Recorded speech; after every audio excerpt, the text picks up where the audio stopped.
The gunshot that tore through the silence of Mesa Creek sent Hannah Keller diving behind an overturned wagon, her wedding dress collecting dust from the sun-baked Arizona Territory dirt. It wasn't how she'd imagined her wedding day in the spring of 1878, running for her life from the very man she was supposed to marry. Hannah's chest heaved as she pressed her back against the splintered wood, the midday sun beating down mercilessly. She'd known Wallace Thornton was a dangerous man when her father had arranged the marriage, but she hadn't realized the true extent of his cruelty until she'd overheard him discussing his plans for their wedding night, plans that made her blood run cold. "Hannah." Wallace's voice boomed across the small settlement. "You can't hide from me, darling. We have vows to exchange." The mockery in his voice made her stomach turn. At 22, Hannah had spent the last year working as a schoolteacher in Mesa Creek after her father's passing left her with mounting debts. Wallace, the town's wealthiest rancher at 35, had offered to clear those debts in exchange for her hand. With no other options, she'd reluctantly agreed, telling herself that security was worth the sacrifice. She hadn't counted on discovering his involvement in the stagecoach robberies that had plagued the territory, or overhearing his plans to use her family's small plot of land for something far more sinister than cattle ranching. Another shot rang out, splintering wood near her head. Hannah gathered her skirts and ran toward the livery stable, praying she could reach a horse before Wallace or his men spotted her. "Need some help, madam." Hannah nearly collided with the tall figure who stepped from the shadows of the stable. She stumbled backward, noting his worn denim pants, dusty boots, and the star pinned to his leather vest. His face was partially obscured by the brim of his hat, but she could see he was younger than Wallace, perhaps 28 or so, with sharp blue eyes that assessed her situation quickly. "I'm Wade Harrington, U.S. Marshal," he said, voice low, "and you look like a bride who's changed her mind." "He'll kill me," Hannah whispered, glancing fearfully over her shoulder. "Wallace Thornton isn't who everyone thinks he is." Wade's expression hardened. "I know exactly who Thornton is, madam. Been tracking him for months." He reached for the reins of a saddled palomino. "Can you ride?" Hannah nodded. Growing up on her father's small farm had at least taught her that much. "Then let's get you out of here." Wade helped her onto the horse, then swung up behind her just as Wallace's voice rang out again, closer this time. "There she is. Stop them." Wade spurred the horse forward, one arm secure around Hannah's waist as they thundered out of the stable. Bullets kicked up dust around them as they raced out of Mesa Creek, headed for the vast expanse of desert and mountains beyond. Hannah clung to the saddle horn, her wedding dress billowing behind them like a surrendering flag. She had no idea who this marshal was or where they were going, but anywhere was better than the fate that awaited her with Wallace Thornton. They rode hard for hours, the landscape changing from flat desert to scrubby foothills. When the sun began to sink toward the horizon, Wade finally guided the horse toward a small canyon where a stream trickled between rocks. "We'll rest here," he said, dismounting and helping Hannah down. Her legs nearly buckled beneath her, unused to such prolonged riding. "Are you hurt?" Hannah shook her head, though every muscle in her body ached. "Just tired and afraid." She looked down at her torn and filthy wedding dress with disgust. "I feel foolish." Wade led the horse to water. "Nothing foolish about trying to stay alive, Miss Keller, Hannah Keller." "Miss Keller," he nodded. "How'd you end up almost marrying the most wanted man in the territory?" Hannah sank down onto a flat rock, her skirts pooling around her. "My father died last year, leaving debts I couldn't pay on a teacher's salary. Wallace offered to clear them if I married him." She twisted her hands in her lap. "Everyone in town respects him. I never suspected he was what he is." "A murderer, thief, and land grabber," Wade said bluntly, pulling supplies from his saddlebags. "I've been after him for 8 months. He's clever, keeps his hands clean while his gang does the dirty work." Hannah shuddered. "I overheard him talking about what he planned to do after we were married. He wants my father's land because there's a water source that controls access to the whole valley. And he—" She faltered, cheeks burning. "He what?" Wade asked, his voice gentler. "He was discussing his plans for our wedding night with his friends, the things he said." Tears welled in her eyes. "My first night was meant for a man I feared more than death itself." Wade's jaw tightened as he handed her a canteen. "Well, you're not going back to him. We'll head to Fort Buchanan tomorrow. The Army's been after Thornton too. You'll be safe there." As darkness fell, Wade built a small fire in the shelter of the canyon wall. He offered Hannah jerky and hardtack from his provisions, then draped his coat around her shoulders when she shivered in her torn dress. "Thank you," she said softly. "I don't know what would have happened if you hadn't been there." Wade poked at the fire. "Just doing my job, Miss Keller." "Please call me Hannah."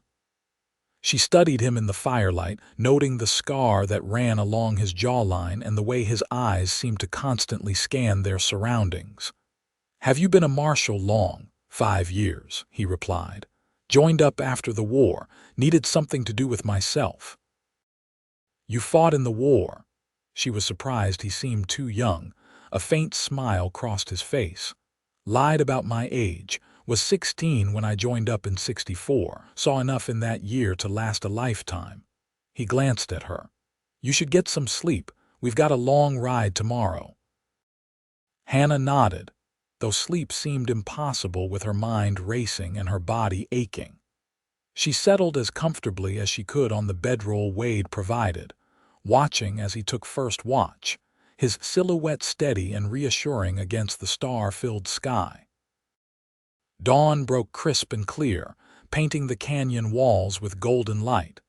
Hannah woke to find Wade already saddling the horse, his movements efficient and practiced. "Good morning," she said, rising stiffly. Wade nodded, handing her a small piece of bread. "Eat quickly. We should move." Thornton's men know this country well. They had just mounted when the sound of hoofbeats echoed through the canyon. Wade cursed under his breath, urging the Palomino into a gallop just as 3 riders appeared at the canyon entrance. "There they are." A voice shouted, followed by the crack of gunfire. Wade pushed the horse harder, Hannah clinging to him as they raced through the winding canyon.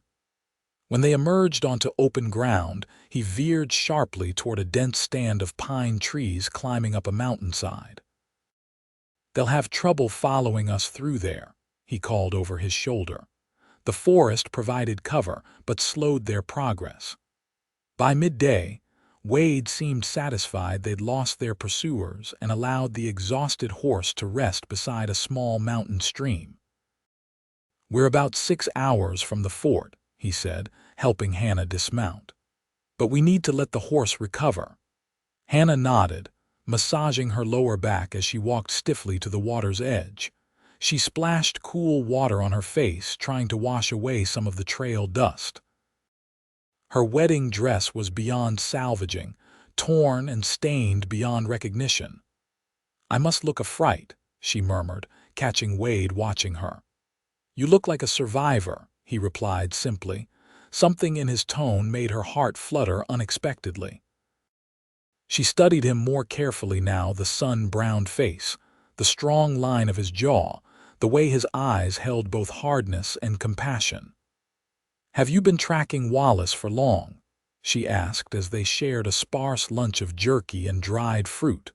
Wade nodded. "Since he and his gang hit a payroll wagon near Tucson, killing 2 guards. That was just the start. Since then, there have been stagecoach robberies, cattle rustling, and at least 3 more murders I can tie to him. And no one in Mesa Creek suspected." Hannah found it hard to believe. Men like Thornton know how to wear different faces. The respectable businessman in town, the ruthless killer in the hills. Wade took a long drink from his canteen. Plus, he owns half the county officials. Hannah thought about the charismatic man who'd courted her, always perfectly mannered, bringing gifts and speaking of providing her with security and comfort. How blind she'd been. "I should have known," she said quietly. "There were signs. The way his men looked at me. How he'd disappear for days with no explanation.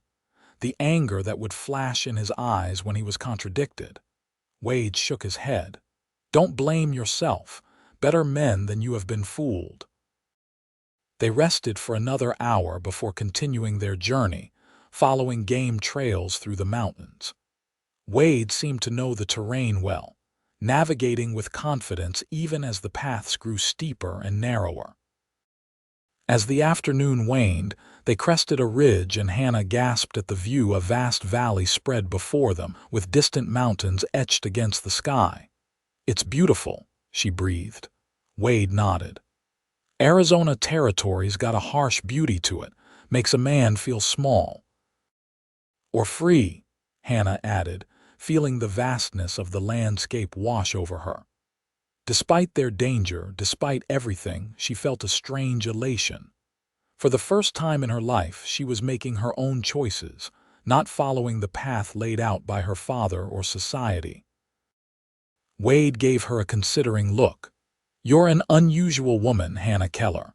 Before she could respond, the crack of a rifle shot echoed across the ridge. Wade jerked in the saddle, his body stiffening as a red stain bloomed on his left shoulder. "Wade!" Hannah cried as he slumped against her. "Go!" he managed through gritted teeth, reaching for his pistol. "Get to the fort." But Hannah had already seized control of the reins, urging the horse down the slope as more shots rang out behind them. She held Wade with one arm while steering the frightened animal with the other, her heart pounding as they crashed through underbrush and skidded down loose shale. When they reached denser forest, Hannah finally slowed, hearing no immediate pursuit.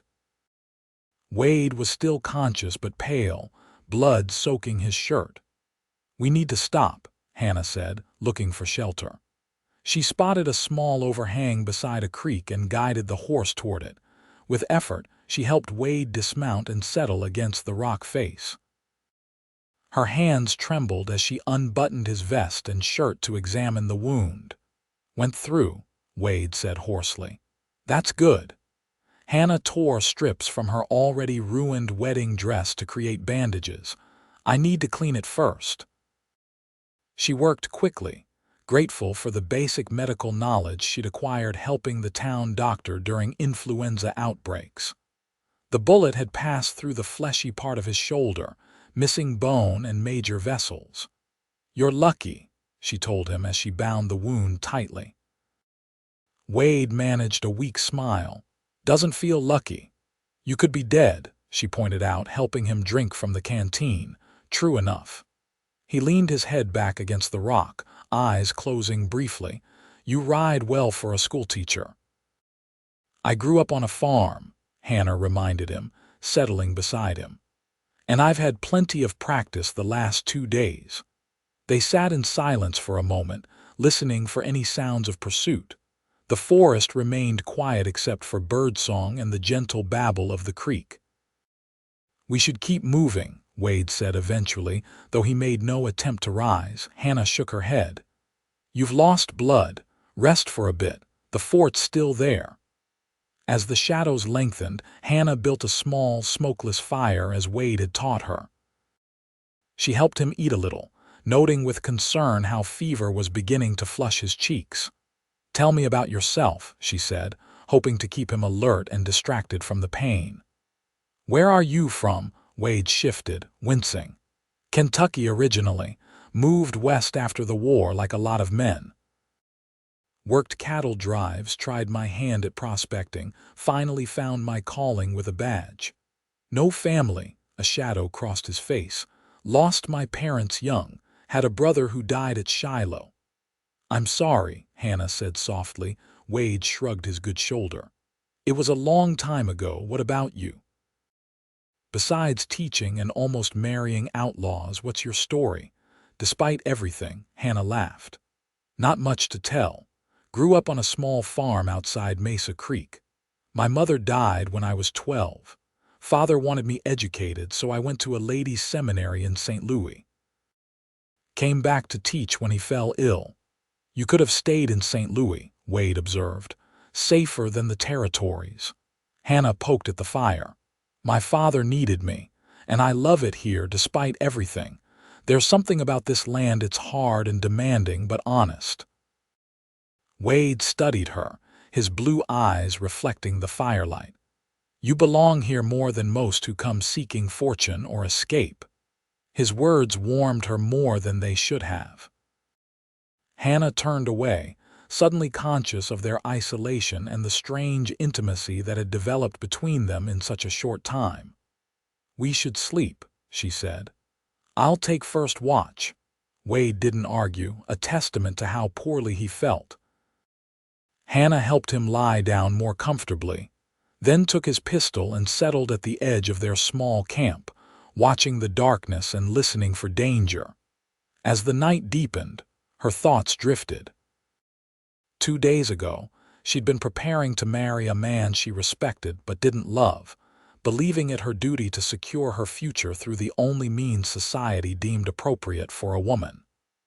Now she was a fugitive, caring for a wounded lawman, and strangely, she felt more alive than she had in years. When Wade's fever spiked in the early morning hours, Hannah bathed his face with cool water from the creek, worry gnawing at her. They needed to reach the fort soon, but she doubted he could ride in his current condition. Dawn found her dozing beside him, her hand resting lightly on his arm. She woke to find him watching her, his eyes clearer than they'd been the night before. Your fever broke, she said with relief, touching his forehead. Thanks to your nursing, he replied. We should move out. Thornton's men won't have given up. With Hannah's help, Wade managed to stand and, after a brief meal, mount the horse. She rode behind him this time, supporting him as they continued their journey toward Fort Buchanan.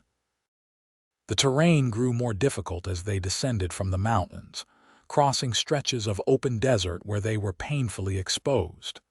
By midday, the heat was oppressive, and Wade was swaying in the saddle despite his determination. There, he said suddenly, pointing to a distant smudge on the horizon. The fort. Hannah squinted, making out the faint outline of buildings. We're going to make it. They had just started across the final stretch of desert when 3 riders appeared from behind a rocky outcropping, cutting off their path.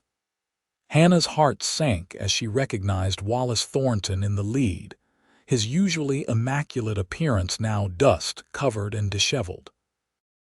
End of the line, Marshal, Wallace called, his rifle trained on them. Hand over my bride and I might let you live. Wade straightened in the saddle, his hand moving toward his gun despite his injury. She's not yours, Thornton, never was. Wallace's face darkened. The lady made promises to me. We had an arrangement based on lies, Hannah called out, finding her voice. You're a murderer and a thief. Business is business, my dear, Wallace replied coldly. Now come here before someone gets hurt. Hannah felt Wade tense. When I move, you run for the fort, he whispered. Don't look back. I'm not leaving you, she hissed. Before Wade could argue, the sound of hoofbeats approached from behind them. Hannah turned to see a patrol of blue-uniformed cavalry soldiers riding hard in their direction. Having spotted the confrontation from the fort, Wallace cursed, wheeling his horse around. This isn't over, he shouted before he and his men galloped away, disappearing into the rocks. Relief flooded Hannah as the soldiers reached them, surrounding them protectively. Wade nearly collapsed then, the last of his strength giving out as he explained their situation to the patrol leader. The next few days passed in a blur for Hannah. The fort's doctor treated Wade's wound, pronouncing him lucky to have avoided infection thanks to Hannah's prompt care. She was given quarters in the commandant's house, where the officer's wife lent her proper clothing to replace her ruined wedding dress. Word was sent to the territorial marshal's office, and soldiers were dispatched to apprehend Wallace Thornton. 3 days later, news arrived that he and 2 of his men had been captured trying to cross into Mexico. Hannah was sitting beside Wade's bed in the infirmary, reading to him from a dog-eared copy of The Count of Monte Cristo, when the fort commander entered with the news. "They're bringing him in tomorrow," the commander said. "We'll need both your testimonies for the trial." When they were alone again, Wade reached for Hannah's hand. "It's over. You're safe now." Hannah nodded, a weight lifting from her shoulders. "What happens next?" "Thornton will hang," Wade said matter-of-factly. "Too many bodies in his wake for any other outcome." "I meant for me," Hannah clarified. "I can't go back to Mesa Creek." Wade was silent for a moment. "Where do you want to go?" It was a question she'd been pondering for days. "I don't know. I could teach elsewhere. Prescott perhaps, or Tucson." Wade nodded, his expression unreadable. "Both good towns, growing fast. They'd be lucky to have you." Hannah studied their joined hands, aware of how natural it felt to be touching him. In the short time they'd known each other, Wade Harrington had shown her more respect and kindness than any man she'd ever known. "What about you?" she asked. "Where will you go when you're recovered?" A hint of a smile touched his lips. "Wherever the next outlaw takes me, I suppose. It's the life of a marshal." 2 weeks later, Wade was deemed well enough to travel. Hannah had made arrangements to take the stage to Tucson, where the territorial superintendent had offered her a teaching position. The night before their departures, Wade found Hannah walking alone on the fort's parade ground, watching the sunset paint the desert in shades of gold and crimson. "Beautiful evening," he said, coming to stand beside her. His arm was still in a sling, but color had returned to his face and he stood straight and strong once more. "I'll miss these sunsets," Hannah admitted. Wade nodded. "Tucson has good ones too, different mountains, same sky." A comfortable silence fell between them as they watched the light fade from the day. Finally, Wade cleared his throat. "I've been thinking," he began, unusually hesitant, "about what you said before, about your first night being meant for a man you feared." Hannah felt heat rise to her cheeks. "Oh," Wade turned to face her, his blue eyes serious. "A woman's first night any night should be with someone she chooses, someone she—" He faltered. "Someone she what?" Hannah prompted softly. "Someone she loves," Wade finished. "Not someone who buys her or frightens her into submission." Hannah's heart quickened. "Is that what you believe?"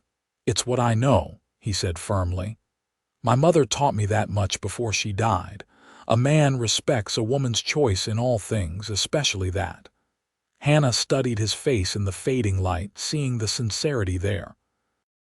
"That's a rare view out here." "Maybe," Wade acknowledged, "but it's the right one." Another silence fell, heavier with unspoken thoughts. Hannah gathered her courage. "I'm not afraid of you, Wade Harrington." His eyes met hers, understanding her meaning instantly. "Hannah, I don't want you to feel obligated." "I don't," she interrupted. "That's what I'm trying to tell you. For the first time in my life, I'm making my own choice, and I choose you." Wade stepped closer, his good hand gently touching her cheek. "I'm just a marshal with a dangerous job and not much to offer." "You offered me my freedom," Hannah countered. "You respected me when you could have taken advantage. You showed me what kind of man I want in my life." A slow smile spread across Wade's face. "I'm not going to Tucson tomorrow," he admitted. "I requested a transfer to the Arizona Territory office. Thought I might be able to visit a certain school teacher from time to time." Hannah's heart soared. "Is that so?" "If she'd welcome such visits," he added, his thumb tracing her lower lip. "I believe she would," Hannah whispered just before his lips met hers in a gentle, questioning kiss that quickly deepened into something more certain. When they finally parted, Wade rested his forehead against hers. "I know it's fast," he murmured. "We've only known each other a few weeks." "Sometimes a few weeks of truth tells you more than years of pretense," Hannah replied. "I know what I want, Wade." Under a sky blazing with stars, they made plans. Wade would establish himself in Tucson while Hannah began teaching. They would court properly, allowing themselves time to know each other in peace rather than danger. And when the time was right, they would marry not out of obligation or fear, but out of love and respect. 6 months later, on a perfect spring day, Hannah stood beside Wade in the small church in Tucson, exchanging vows before a congregation of new friends and colleagues. She wore a simple dress of ivory silk, nothing like the elaborate gown that had been torn to pieces during their flight from Wallace Thornton. "I now pronounce you husband and wife," the minister declared. "You may kiss your bride." As Wade's lips met hers, Hannah's heart filled with gratitude for the strange twist of fate that had brought them together. Her wedding night would indeed be her first, but it would be with a man she had chosen, a man she loved beyond measure. That night, as they stood in the doorway of the small house Wade had purchased on the outskirts of town, he swept her into his arms with a grin. "Welcome home, Mrs. Harrington," he said, carrying her across the threshold. Hannah wrapped her arms around his neck, noticing how the scar on his shoulder had faded to a thin white line. "Home," she repeated, savoring the word. "I like the sound of that." Later, as moonlight filtered through the curtains of their bedroom, Wade held her close, his fingers tracing patterns on her bare shoulder. "Any regrets?" he asked softly. Hannah shook her head, nestling against him. "Not one. You?" "Only that I didn't find you sooner," he replied, pressing a kiss to her forehead. In the years that followed, their love only deepened.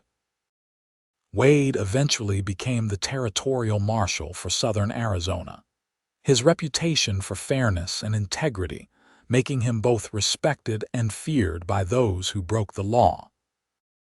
Hannah continued teaching, eventually opening a school of her own that welcomed children of all backgrounds, something revolutionary for the time.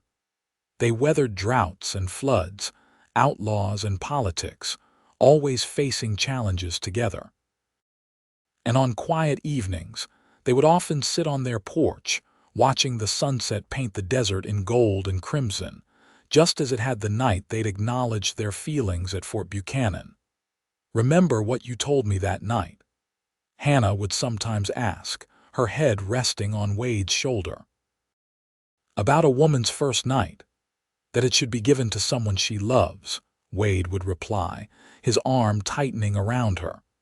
"Best advice I ever took," Hannah would say, smiling up at the man who had saved her from a life of fear and shown her what true partnership could be.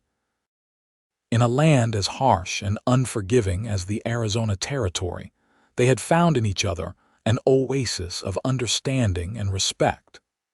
Their love story became something of a legend in Tucson, how a school teacher fleeing a forced marriage had found her true destiny with the marshal who rescued her.